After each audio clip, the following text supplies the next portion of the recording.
Oh, okay, good question, good question. We're doing, this is a song about baseball and the history thereof. Very important event in the history of baseball, as commemorated by the book and the movie, 8 Men Out. The story of Shoeless Joe Jackson, the Chicago White Sox, who along with some other ne'er-do-wells through the World Series. I know, it's bad news. Or are you talking about dropping the shaker? Yeah, the whole thing is upsetting. I know. Anyway, they were banned from baseball forever by a guy named, and this is true. A man was born whose name was Kenesaw Mountain Landis, and he was named after a mountain. You could probably guess the name of the mountain. Joe was not the name of the mountain. That's a good guess. Although its friends called it Joe. Its friends called it Joe. Anyway, so this is about that. I should tell you that please do not use this to study for a test, because most of the facts in here are not true. I like to think that in spirit it is perhaps closer to the truth than the actual story of what happened. But I will never know because I refuse to do any research. This is called Kenesaw Mountain Landis. Kenesaw Mountain Landis was a bad motherfucker who was 17 feet tall. He had 150 wives. Didn't do that much except he saved the game of baseball. He put 2 and 2 together and he noticed it was 4. Now the treachery of Shoeless Joe can't hurt us anymore. It'll always be remembered as Kenesaw Mountain Landis. Joe Jackson was a fielder for the Black Sox, and he always wore his black socks, but he never wore no shoes.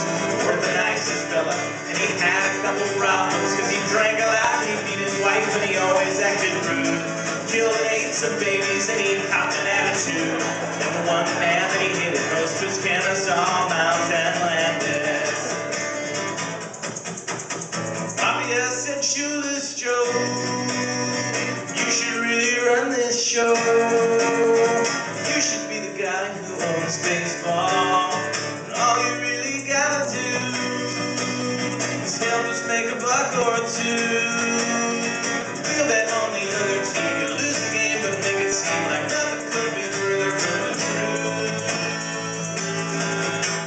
Shoeless Joe did what they say. He dropped a couple fly balls, and he walked up to the pitcher, and he poked him in the eye. In the 7th inning, with the Black Sox nearly beaten, there was someone who was watching from his blimp above the stands, cradling a rifle in his thick and meaty hands. And as if you hadn't guessed it, it was Kenesaw Mountain Landis. Kenesaw said, drop that glove, or I swear by God above, I'll make you regret playing baseball. Shoeless Joe looked up and saw the silver rifle's gaping maw. Though no one had noticed yet, his underwear was getting red. He beat himself in front of everyone.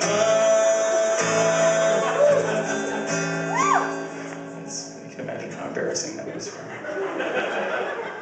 Shoeless Joe was finished, but he couldn't quite admit it, so he raised his middle finger up above the other 4.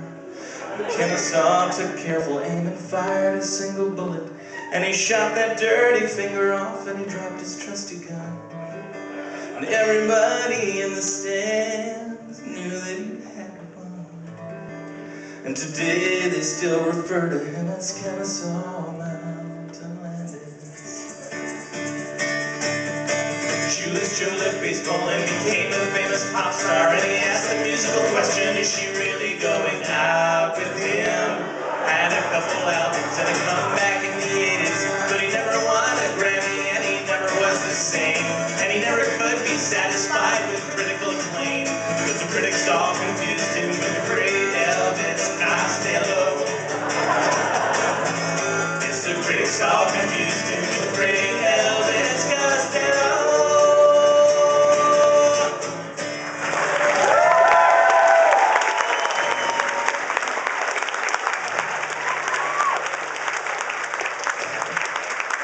Thank you very much. Palm Storm, everyone.